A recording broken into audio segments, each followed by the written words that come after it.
So if you don't already know, I made a video series a little while ago about No-Fap. This was inspired by a guy called I Am Lucid, because overall, at the time, I agreed with a lot of Lucid's opinions on things and viewpoints, and a lot of the things he said were good, relatable, he has a good idea of what's going on, and, I liked his message and the things he was saying. And in addition, I decided to also try No-Fap. I said I was going for 400 days. I gave an update at like 30 days. I gave an update at like 60 days, 100 days, and then like 200 days. Now, if you didn't watch the video at 200 days, I was just watching that. That explains all my viewpoints on No-Fap after doing it for 200 days, which is most of a year. It's more than half a year. Half a year is like 170, 180 days or something like that. My plan was to do it for 400 days, well, 395 days, which would be the start of November 2021 to the start of December 2022. Now, as you can imagine, it's been a while since then, but the reason I didn't do an update at 400 days was that was the period of time that I wasn't posting, and I was working or studying IT and doing these things, and I wasn't focusing on YouTube in that period of like,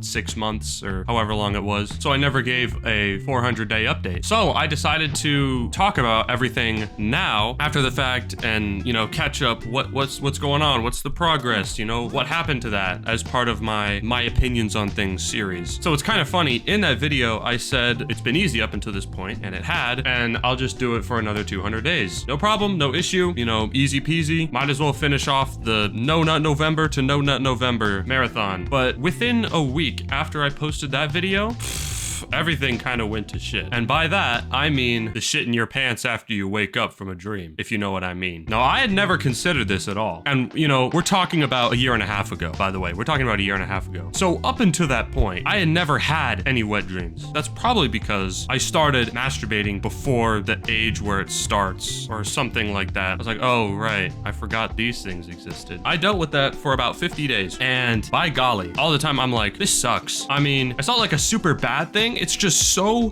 inconvenient. I mean, you know what I'm talking about, right? Now I need a change of underwear. And I'm talking about like almost every single night. Now I need a change of underwear in the middle of the night. Shit's all dirty, I'm like, fuck, this shit sucks. And I deal with that for fucking 50 days. At the end of those 50 days, I'm like, this isn't worth it, bro. It's like, at this point, I've done No-Fap for 250 days. It was pretty easy. I had no sense of like accomplishment. Like, oh, I came over this hurdle. I came over the 1 week hurdle, the 30-day hurdle, whatever. It's like, wow, I pushed through this far and it was like so hard. No, it's not so hard. You just distract yourself. You just don't do it. You just don't. It's that simple. You just don't do it. It's that easy, right? So there was no sense of accomplishment for me, and my life didn't improve. My emotional state didn't improve at all. It didn't do anything for me. It didn't do anything. I felt the exact same. 250 days, I felt the exact same, and that's what I said in my 200-day No-Fap update video. So I said I do this thing for 400 days, but not only now is it not a challenge and it's not doing anything for me, now there's a massive negative downside of it being super inconvenient when I'm trying to sleep, and I was not having it. I was like, fuck it. I made a decision. Not worth it. Not worth it at all. And yes, now I am a regular coomer. And guess what? After I started again, how do you think I felt? Let me tell you, the exact same as I felt when I was doing No-Fap. So that's basically been my experience, and it's been the same since, I think it's about 1.5 years ago. So that's it for what happened. Now, my thoughts on it. A lot of what I heard, well, I don't hear anymore, but a lot of what I heard back at the time is, oh, No-Fap will increase your motivation. It will increase your emotional state. It'll solve mental problems. It will increase your ability to be social and talk to people. And I've just got to say, a lot of that is bullshit. You have to realize that. And if you're considering going into No-Fap, you have to realize that your life's not going to instantly get better or gradually get better. You're not going to suddenly have a job and a girlfriend and have good social skills and make money just because you're on No-Fap. However, I do believe the people that say their mental and emotional state has been improved by No-Fap, and that should be the reason that you try No-Fap. You should not go into No-Fap expecting your life to somehow get better or for you to become more sociable or anything like that. You have to do do that on your own. Whether or not you're doing no-fap, you have to put in the work to be more sociable, to cultivate relationships and get a job and earn money. And just because you fought or overcome an addiction, maybe that's put you in a better mental state, but that's about it you're gonna get out of it. So if you are addicted to porn, that's what no-fap can help you with. And I said this before, even if you don't think it'll help you because maybe you're not addicted or whatever, or even if you just say you're not addicted. Well, I mean, I said that too, so I guess whatever. But anyway, you should just try it anyway because you may feel a difference. I don't know. Did I say like 200 days? I don't know. I got a pretty good idea of how no-fap was useless for me by day 200. So maybe do it for like 200 days without stopping. Oh, and then of course, Lucid brings up a good point where it's like, well, if you mess up once, it's not the end of the world. You know, you've taken 60, 90 steps forward. Just taking 1 or 2 steps back is fine. Just, you know, keep going. It's not like over and it's like, oh, I've ended my streak. It's now the end of the world. It's not about streaks. It's about how much. So just try it out. And if you feel any difference, and if you feel like it's improved your life in some way after 200 days or whatever, then keep going with it. But then know that you're also gonna have to make the effort to improve other areas of your life completely separate from no-fap. And in my opinion, if you can improve these other areas of your life that people say will miraculously improve, if you have to work to improve those as well as do no-fap because they're not going to improve on their own, then why can't you do it without doing no-fap? But yeah, that's going to be the end of this video, and bye.